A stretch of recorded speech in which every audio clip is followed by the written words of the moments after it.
Over the past 4 years, Calgary has had what some would call a boom.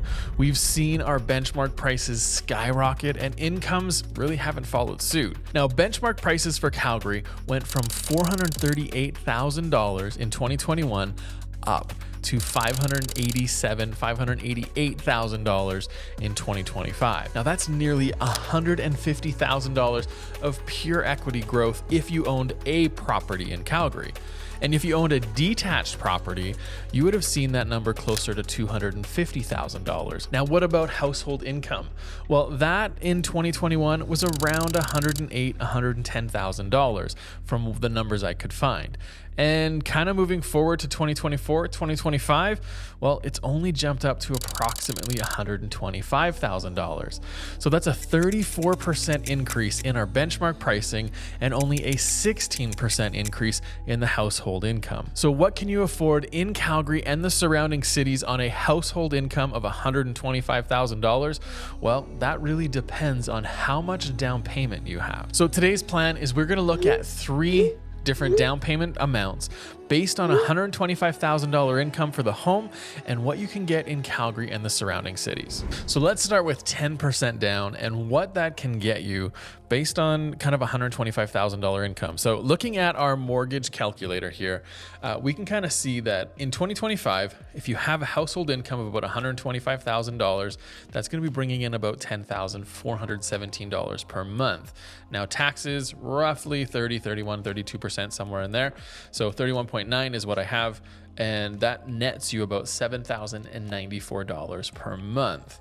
Now, the total amount that banks kind of qualify for you for the mortgage rules is about a 39% of your gross. So your gross is this $10,417. So that equates to about a $4,063 for your principal, interest, tax, $150 for heat, and half of condo fees if there are any. So that comes out to $4,063. So based on that number, that kind of comes out to $695,000. If you have 10% down, which would be $69,500, there would be nearly $20,000 in CMHC fees that would go into your mortgage because it's an insured mortgage you're getting. Interest rate 4.2. I mean, we could even probably do 3.9, but I'm going to keep them around 4.2, 4.1, somewhere in there, because that's kind of the rough numbers we have right now. And insurance, about $3,000 a year. And that's kind of the numbers that we have. So based on this, it says here, because if we go up to 710, let's say, it turns red. So that number is too high and we can't afford that. I think even 700,000 is too high. So we got to be at that 695. That's the number, that's the limit based on this. And this is based on really like no debts, right? Really no major debts at all. Because if you have debts that you're paying off or anything like that, then this number would go down.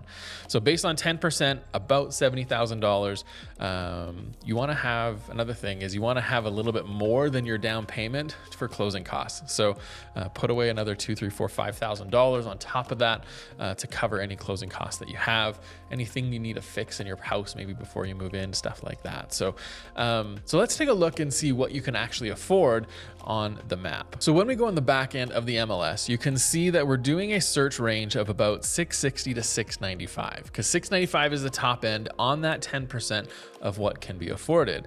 And so when we look at Calgary, Airdrie, Chestermere, Cochrane, and Okotoks, we come up with about 3% of the properties being apartments, 4% of the properties being townhomes, 15% of them being semi-detached, and 77% being detached properties. So let's look at the map. Let's get a sense of kind of what is going on here.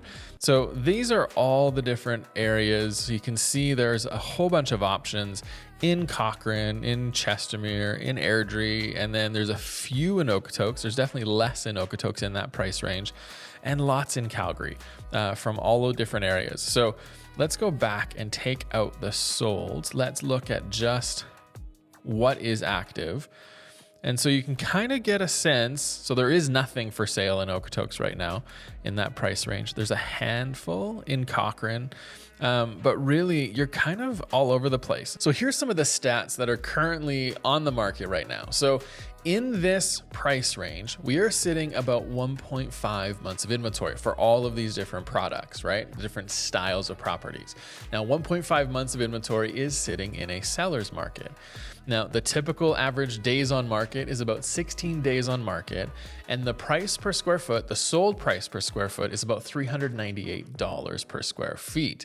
Now, for this, when you look at the stats and you look at the numbers, you're approximately getting about a 1,700 square foot property. So if you kind of look at any of these actives, I mean, you got 1,800 square feet up in Sage, you've got 15, where is this one? In Corner Meadows Gate. You've got 669 over in Taradale, down south, or this is still in the Northwest, this is McKay. So down in 680, it's 1,000 square feet. So it's a smaller property. So when you go inner city, like here, you're going to find this square footage, like 1,100 square feet. You're going to start seeing smaller areas, right? 1,100 square feet. But as soon as you get out into the suburbs, there you go, 2,300 in Morningside, right? So you're going to start seeing 2,000 square feet in Airdrie. You're going to find about a 2,000 square feet in Cochrane there. And then down south, it's going to be probably close to that 17. So 1612, 1559. So you're going to get roughly around that 1,700 square foot for a property. Now, that could be perfect. It could be what you need, but that's kind of what the numbers are when you're at a 10% down at $695,000 top price range for $125,000 household income. So let's go back to the mortgage calculator and let's take a look. So if you've now got 15% down, so you've saved a little bit more, you have more equity, anything like that, you're gonna see a jump in your price. And my guess is you're gonna be around a $735,000, or it's green there, 740. Whoops, there we go. So it's red. So 735 is going to be on the top end of your price range.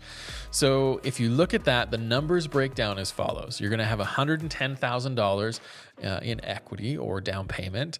You're going to have about $17,000 in CMHC fees based on 15% on $735,000. Everything else is kind of the same, even your income, because we're keeping that as the household income. So the total monthly cost is $4,151 per month.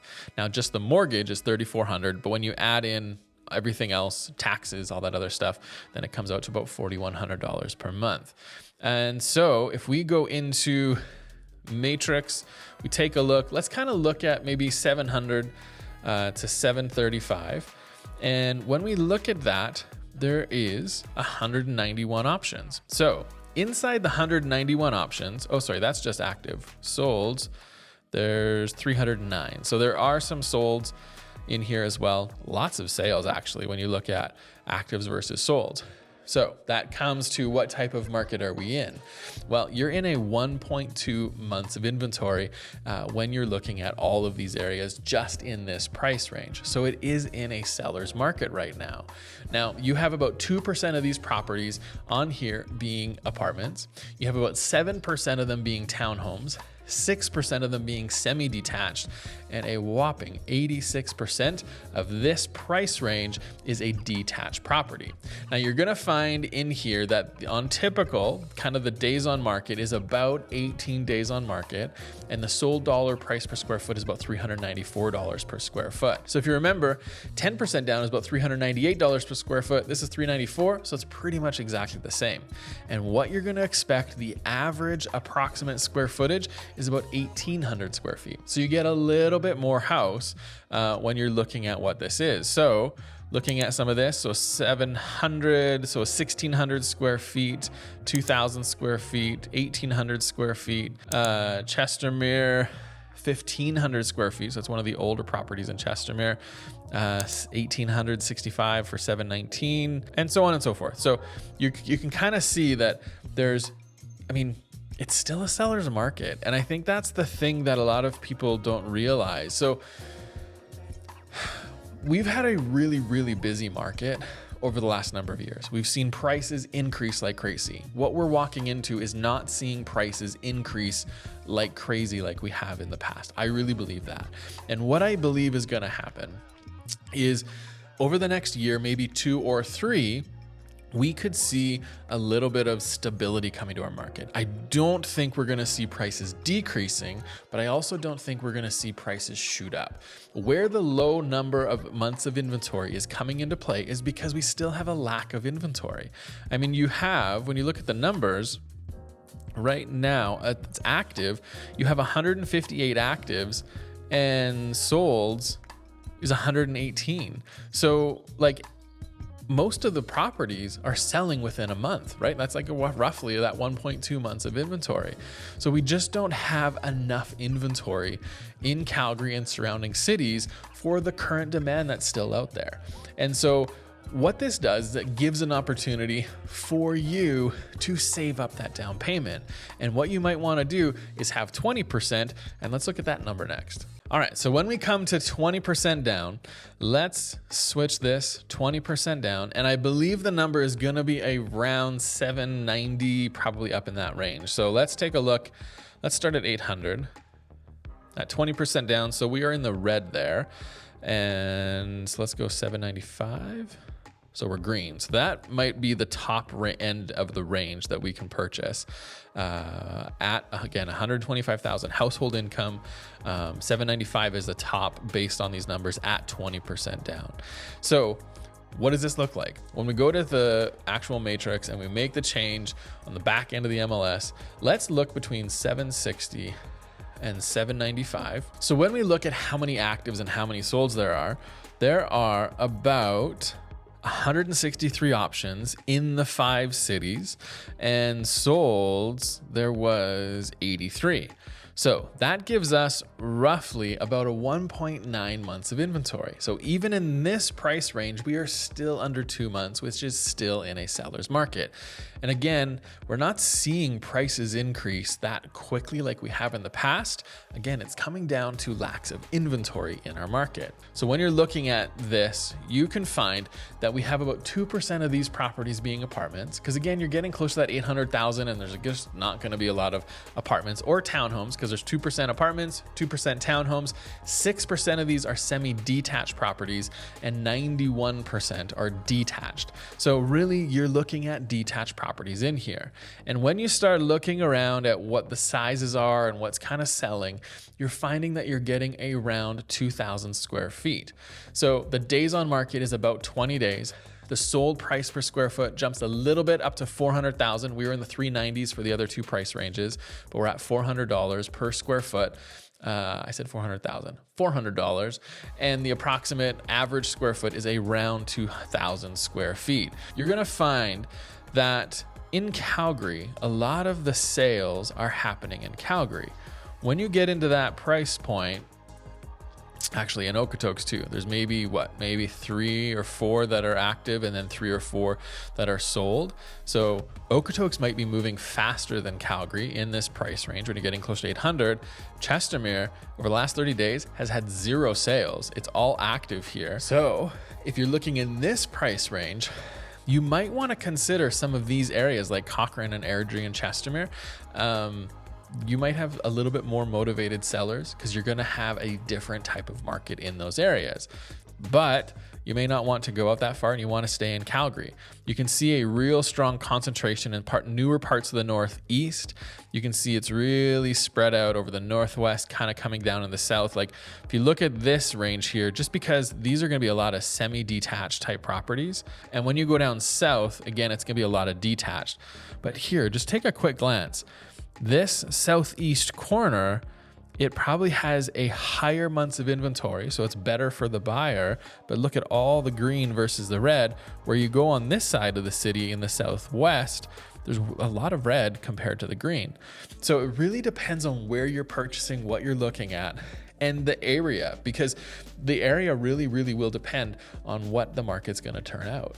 So here's the biggest takeaway with all of this.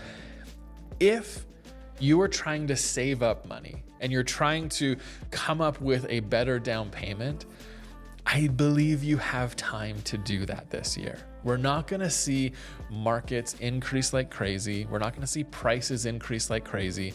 I really believe we're going to have kind of more of a stable year when it comes to the benchmark pricing.